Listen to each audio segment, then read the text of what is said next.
I love the background. Do you realize? Dude, I know. It's like I just inherited this place. It's unbelievable. You're aware of the megalithic structures at Machu Picchu and Goblekli or whatever they call that. Like I have one of those things. These books are enormous. They were made by giants.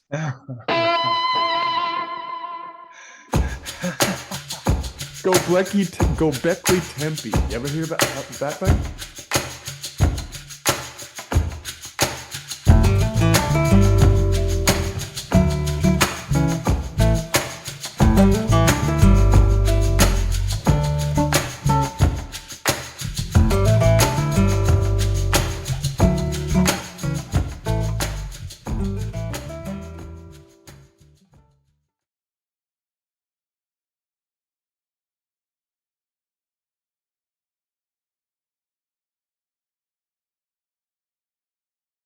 One thing and then I'll read it. I think he used the old Scottish to sort of subvert the poem and to sort of slap the English. Like, I'm not going to do this greatest poem on earth all in English. You're going to have to deal.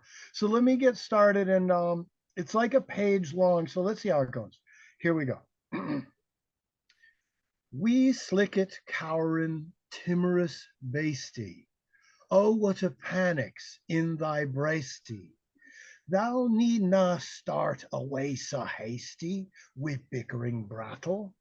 I wad be laith to rin and chase thee wi' murdering pattle. I'm truly sorry man's dominion has broken nature's social union and justifies that ill opinion which makes thee startle. At me, thy poor earth-born companion and fellow mortal. I doubt not whiles but thou may thieve. What then, poor basty, thou maun leave? A daemon thicker in a thrabs, a sma request. I'll get a blessing with the lave and ne'er miss it. Thy wee bit housey too in ruin. It's silly was the winds are strewin', and nighthin now to big a new one. All foggage green and bleak December's winds ensuing. Baith, snell, and keen.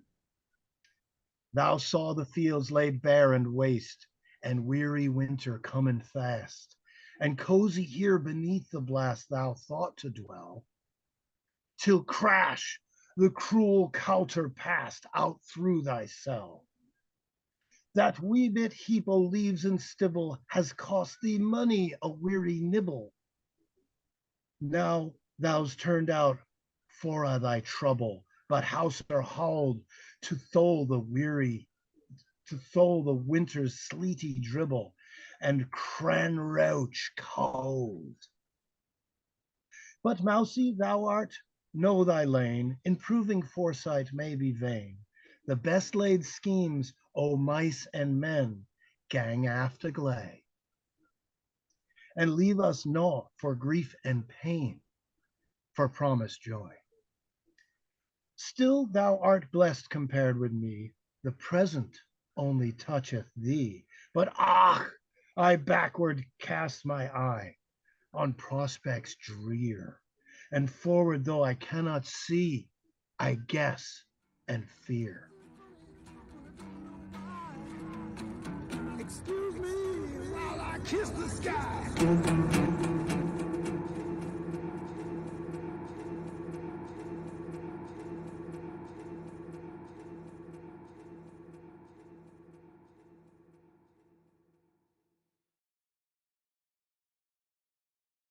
I got into reading enormous books. I've read two or three Mitchners. I know there's more out there, but they're like, I mean, 1,000+ pages, whatever the heck they were.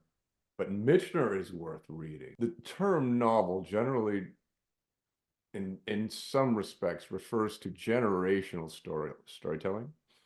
This is that again to the exponent. It's like he will begin with dinosaurs and flora and fauna and then trace it all the way through, and at least in Alaska, to mining for gold and everybody leaving San Francisco during the gold rush and going to Alaska and freezing and how it's so worth the read. But it is an Endeavor. There you go. That's the thing about a book that's magic. It's because somewhere in here is the crux, and the rest sort of supports it, but there's a bunch of them. There's a bunch of important parts, and Yeah. it's such a profound like mystery. It's like a dream Yes. right here that for you to refer to and find. It's so, there's something about a book that's, well, it's the precursor to the film and to No, I was everything. just going to say the exact same thing. If you listen to, one of my favorite authors is Vonnegut. And Vonnegut said, well, what the hell would you do in the winter? You know what I mean? It's just that was your entertainment. There were no television. And he's giving this interview, probably in the 80s or something. And but it's exactly what you just said, is he's fully aware that to captivate to captivate that audience when this the only game in town, sitting in your room or your heart near your hearth and reading a book, how to captivate that vast group of people, and because everybody's doing it. To waste your time. To waste your time. And one thing I don't like about computers in the home too is it cheats people out of the experience of becoming. Now, important life experiences are food, sex, but also becoming. And this involves reading, study, practicing an art, whatever.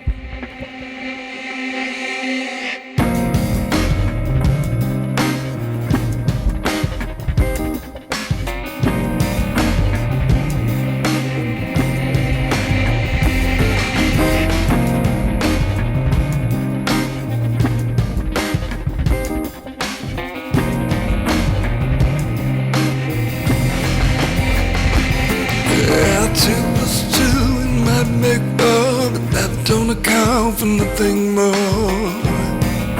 It could be a fog. Don't stop a bull if he's all worked up. He's got no place to be, and that's pissing him off. It's a cage. It's a trap. It's a trap.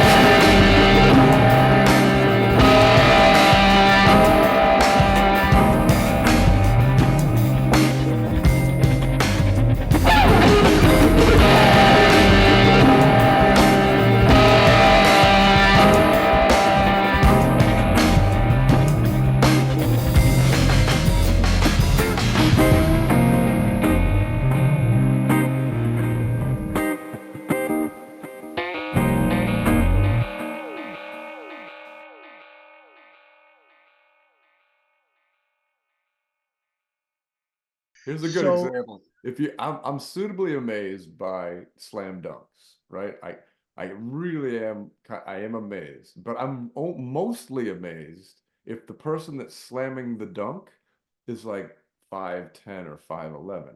When a guy that's nearly 7 feet tall slam dunks, you can see it. It's like he's only really a half a foot off the ground, or maybe a foot. Anybody can do that. So it's just less suitably amazed. However, when you look at a book of that size, and maybe it's a book of any size, and you go, okay, I've tried to start that.